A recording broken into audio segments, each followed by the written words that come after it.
출애굽기 27장. 너는 시띠나무로 제단을 만들어라. 길이 5규빗, 너비 5규빗으로 정사각형이어야 하고 높이는 3규빗으로 한다. 내 모서리에 각각 뿔을 만들되 뿔과 제단을 한 덩어리로 하고 제단은 청동으로 씌워라. 제비우는 통, 부삽, 피 뿌리는 대접, 고기 갈고리와 불판 등 제단에서 쓰는 모든 기구들도 청동으로 만들어라. 또 제단을 위해 격자 그물을 청동으로 만들고 그물의 네 모서리에 각각 청동 고리를 만들어 그물이 제단 높이의 절반쯤 올라오도록 제단 선반 밑에 달아라. 제단을 위해 시띠나무로 장대를 만들고 청동으로 씌워라. 장대를 네 고리에 끼워 제단 양쪽에 두고 운반할 것이다. 제단 위에는 아무것도 없게 하여라. 산에서 너에게 보여준 모형대로 만들어야 한다. 그리고 뜰을 만들어라. 남쪽은 길이가 100규빗이 되게 하고 고운 배실로 짠 성막 휘장을 드리워야 한다. 청동으로 기둥 20개와 받침대 20개를 만들고 그 기둥들에는 은으로 만든 고리와 가름대가 있어야 한다. 북쪽도 역시 길이가 100규빗이 되게 하고 거기에 두를 휘장, 청동으로 만든 기둥 20개, 받침대 20개, 그리고 그 기둥들에는 은으로 만든 고리와 가름대가 있어야 한다. 성막들의 서쪽은 폭이 50규빗이 되게 해 휘장을 두르고 기둥 10개와 받침대 10개를 세운다. 동쪽들은 폭을 50규빗으로 해 성막 입구 왼쪽에 15규빗짜리 휘장을 두르고 기둥 셋, 받침대 셋을 세우고 성막 입구 오른쪽에는 15규빗짜리 휘장을 두르고 기둥 셋, 받침대 셋을 세운다. 뜰로 들어가는 문에는 길이 20규빗짜리 휘장을 건다. 이 휘장은 청색실, 자주색실, 홍색실과 고운 배실로 짠 것으로 그 위에 수가 놓여 있는 것이어야 한다. 거기에는 기둥 넷과 받침대 넷을 세운다. 성막들에 세운 모든 기둥에는 은 가름대와 은고리, 청동 받침대가 있다. 성막들은 길이 100규빗, 폭 50규빗이어야 하고 고운 배실로 만든 높이 5규빗짜리 휘장을 두르되 청동 받침대가 세워져 있어야 한다. 성막 제사 때 쓰는 다른 모든 기구들과 성막 말뚝과 뜰의 말뚝은 모두 청동으로 만들어야 한다. 이스라엘 백성들로 하여금 올리브를 짜낸 깨끗한 기름을 등잔용으로 너에게 가져오게 하여 등불이 항상 켜있게 하여라.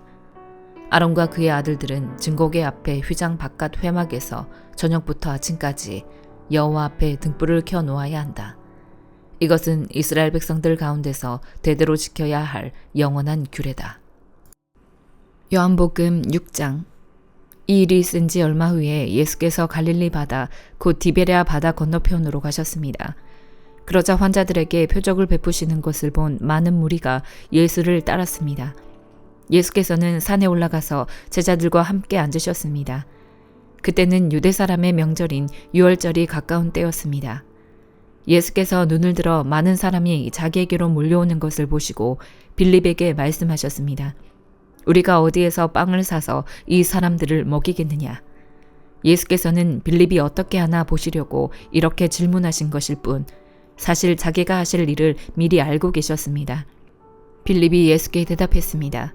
한 사람당 조금씩만 먹는다고 해도 200데나리오너치의 빵으로도 모자랄 것입니다. 제자들 중 하나이며 시몬 베드로의 동생인 안드레가 말했습니다.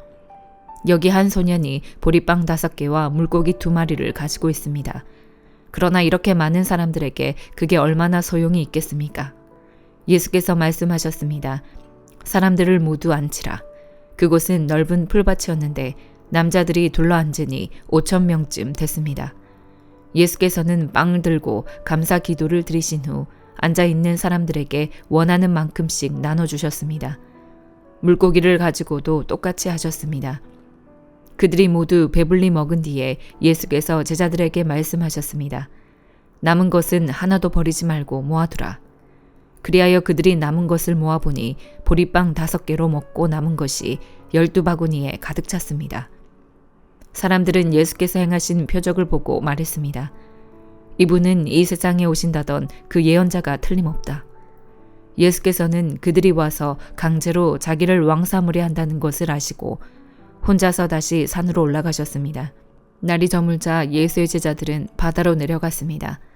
거기서 그들은 배를 타고 바다를 건너 가버나움으로 향했습니다. 날은 이미 어두워졌고 예수께서는 아직 그들이 있는 곳으로 오시지 않았습니다. 세찬 바람이 불어 물살이 거세어졌습니다. 그들이 노를 저어 한 25에서 30 스타디온쯤 갔을 때에 예수께서 물 위를 걸어서 배 쪽으로 다가오시는 것이 보였습니다. 그들은 두려웠습니다. 그러자 예수께서 그들에게 말씀하셨습니다. 나다, 두려워하지 말라.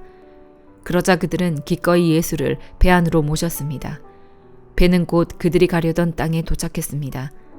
그 다음날 건너편 바닷가에 남아있던 많은 사람들은 그곳에 배가 한 척밖에 없었던 것과 예수께서 제자들이 탄 배에 오르시지 않고 제자들끼리 건너갔다는 것을 알았습니다.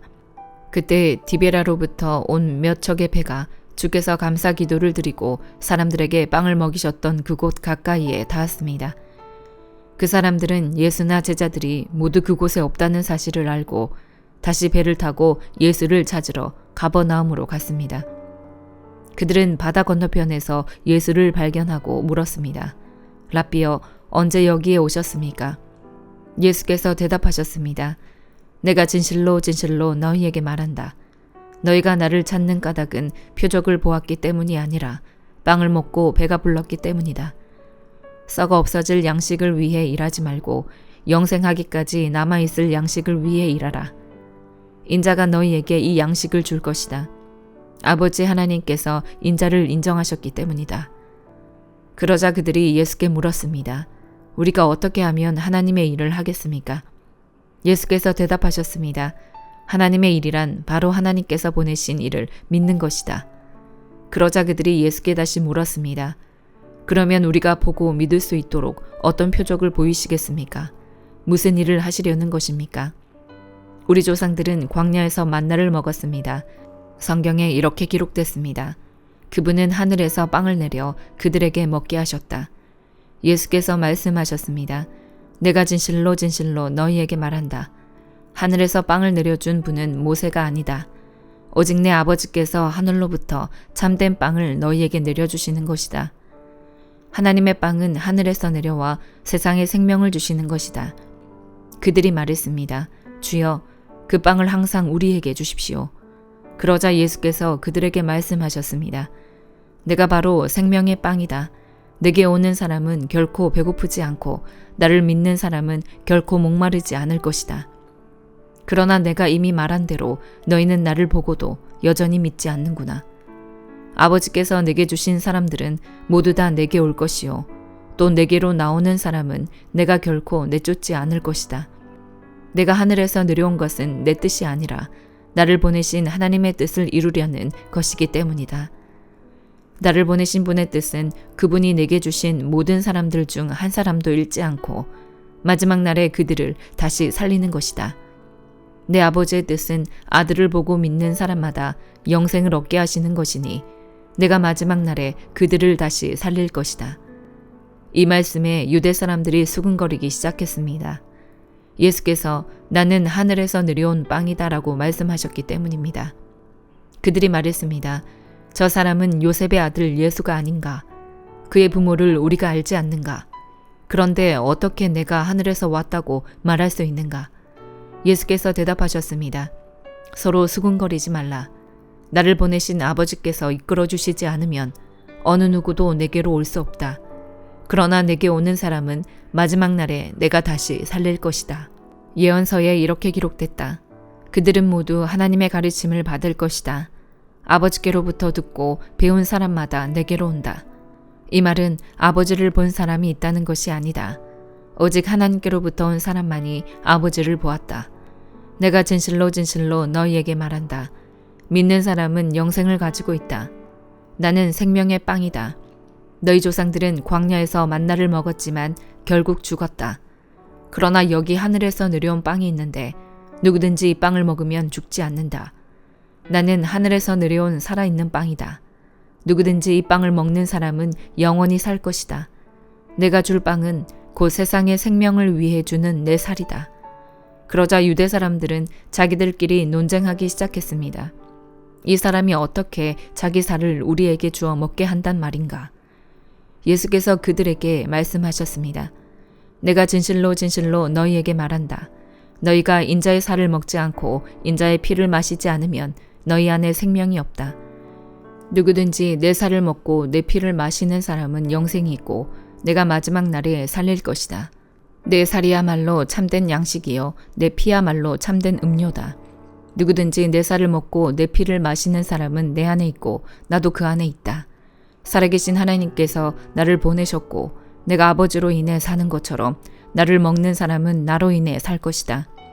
이것은 하늘에서 내려온 빵이다. 너희 조상들이 광야에서 먹고도 죽은 그런 빵이 아니다. 이 빵을 먹는 사람은 영원히 살 것이다. 이것은 예수께서 가버나움 회당에서 가르치실 때 하신 말씀입니다. 예수의 제자들 중 여럿이 이 말씀을 듣고 말했습니다. 이 말씀은 참 어렵구나. 과연 누가 알아들을 수 있겠는가? 예수께서는 제자들이 이 말씀에 대해 수군거리는 것을 알고 말씀하셨습니다. 이 가르침이 너희 마음에 걸리느냐? 만약 인자가 전에 있던 곳으로 올라가는 것을 본다면 너희는 어떻게 하겠느냐? 생명을 주는 것은 영이므로 육신은 아무 소용이 없다. 내가 너희에게 한 말은 영이요 생명이다. 그런데 너희 중에 믿지 않는 사람들이 있구나. 예수께서는 처음부터 누가 믿지 않는지 누가 자신을 배반할지 알고 계셨던 것입니다. 예수께서 계속 말씀하셨습니다. 그러므로 내가 너희에게 아버지께서 허락해 주신 사람이 아니고는 아무도 내게로 올 수 없다고 말한 것이다. 이 말씀 때문에 예수의 제자 가운데 많은 사람이 떠나갔고 더 이상 그분과 함께 다니지 않았습니다. 예수께서 12 제자들에게 물으셨습니다. 너희도 떠나고 싶으냐? 시몬 베드로가 예수께 대답했습니다.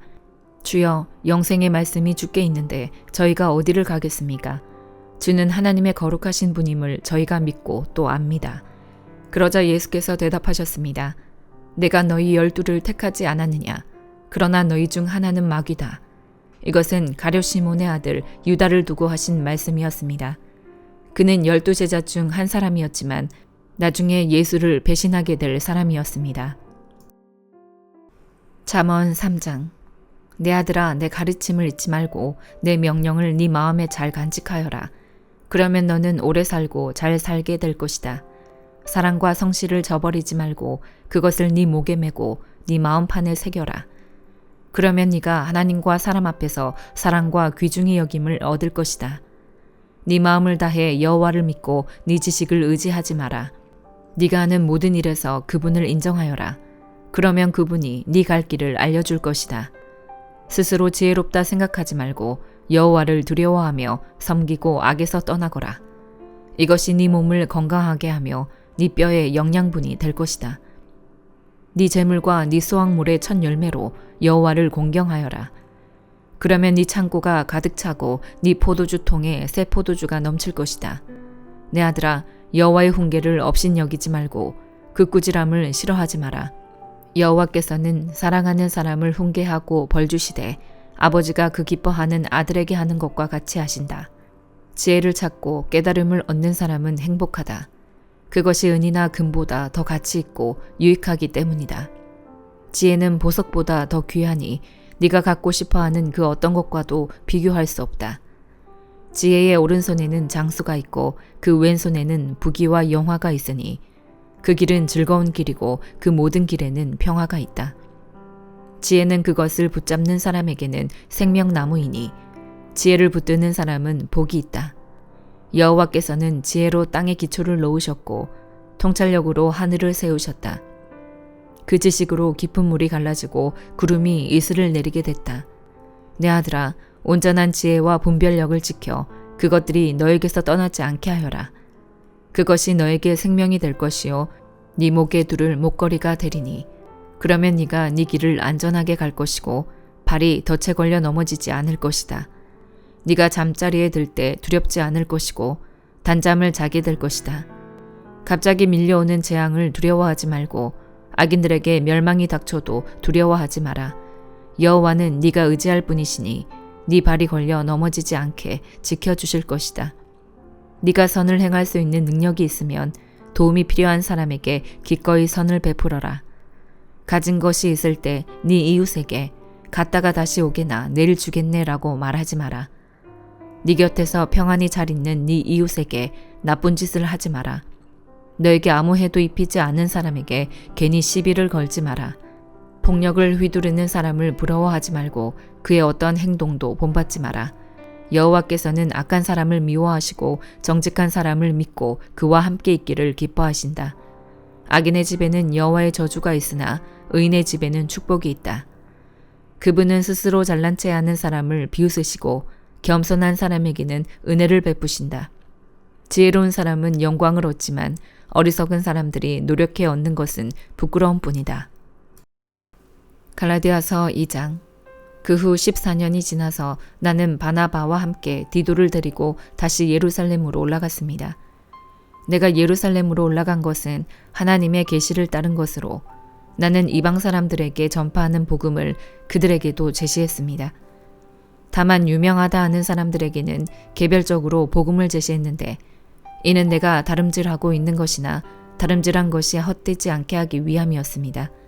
나와 함께 있는 디도는 그리스 사람이었지만 억지로 할례를 받도록 강요하지 않았습니다. 그 이유는 몰래 들어온 거짓 형제들 때문입니다. 그들은 우리를 종으로 삼고자 그리스도 예수 안에서 우리가 가지고 있는 자유를 엿보려고 몰래 들어온 사람들입니다. 그러나 우리는 그들에게 잠시도 굴복하지 않았습니다. 이는 복음의 진리가 여러분에게 머물러 있도록 하기 위함입니다. 그 유명하다는 사람들 가운데 어느 누구도 그러한 사람들이 누구든 간에 내게는 상관이 없습니다. 하나님은 사람을 외모로 취하지 않으십니다. 그 유명하다는 사람들은 내게 아무것도 보태준 것이 없습니다. 오히려 그들은 베드로가 할례받은 사람에게 복음 전하는 일을 맡은 것처럼 내가 할례받지 않은 사람에게 복음 전하는 일을 맡은 것을 알았습니다. 베드로가 할례받은 사람의 사도가 되도록 역사하신 분이 내게도 역사하셔서 이방 사람의 사도가 되게 하셨기 때문입니다. 기둥같이 여김받는 야고보와 게바와 요한은 하나님께서 내게 주신 은혜를 인정하고 나와 바나바에게 교제의 악수를 청했습니다. 우리는 이방 사람에게로, 그들은 할례받은 사람에게로 가도록 하기 위함입니다. 다만 그들은 우리에게 가난한 사람을 생각해 달라고 당부했는데 이것은 나 또한 힘써 행해오던 일입니다. 그러나 게바가 안디옥에 왔을 때 그에게 책망할 일이 있어서 얼굴을 마주 대하고 그를 책망했습니다. 게바는 야고보가 보낸 몇몇 사람들이 오기 전에 이방 사람들과 함께 음식을 먹고 있었습니다. 그러나 그들이 오자 그는 할례받은 사람들을 두려워해 슬그머니 그 자리를 떠났습니다. 그러자 다른 유대 사람들도 게바와 함께 위선을 행했고 바나바까지도 그들의 위선에 휩쓸렸습니다. 나는 그들이 복음의 진리대로 바르게 행하지 않는 것을 보고 모든 사람 앞에서 게바에게 이렇게 말했습니다. 당신은 유대 사람으로서 유대 사람처럼 살지 않고 이방 사람처럼 살면서 어떻게 이방 사람에게 유대 사람처럼 살라고 강요합니까? 우리는 본래 유대 사람이요 이방 죄인들이 아닙니다. 그러나 사람이 의롭다고 인정받는 것이 율법의 행위로서가 아니라 예수 그리스도를 믿음으로 되는 것을 알기에 우리도 그리스도 예수를 믿었습니다. 이는 우리가 율법의 행위로가 아니라 그리스도를 믿음으로써 의롭다고 인정받으려는 것입니다. 율법의 행위로는 어떤 육체도 의롭다고 인정받을 수 없기 때문입니다. 그러나 우리가 그리스도 안에서 의롭다고 인정받으려 하다 우리 자신이 죄인으로 드러난다면 그리스도께서 죄를 짓게 하시는 분입니까? 결코 그럴 수 없습니다. 만일 내가 허물어버린 것을 다시 세우려 한다면 나 스스로 율법을 어기는 사람임을 증명하는 것입니다. 나는 율법으로 인해 율법에 대해 죽었습니다. 이는 내가 하나님께 대해 살고자 함입니다. 나는 그리스도와 함께 십자가에 못 박혔습니다. 그러므로 이제 더 이상 내가 사는 것이 아니라 내 안에 그리스도께서 사시는 것입니다. 지금 내가 육체 안에 사는 것은 나를 사랑하셔서 나를 위해 자신의 몸을 내주신 하나님의 아들을 믿는 믿음으로 사는 것입니다. 나는 하나님의 은혜를 헛되게 하지 않습니다. 만일 의롭다고 인정받는 것이 율법으로 말미암는다면 그리스도께서 헛되이 죽으신 것입니다. 아멘.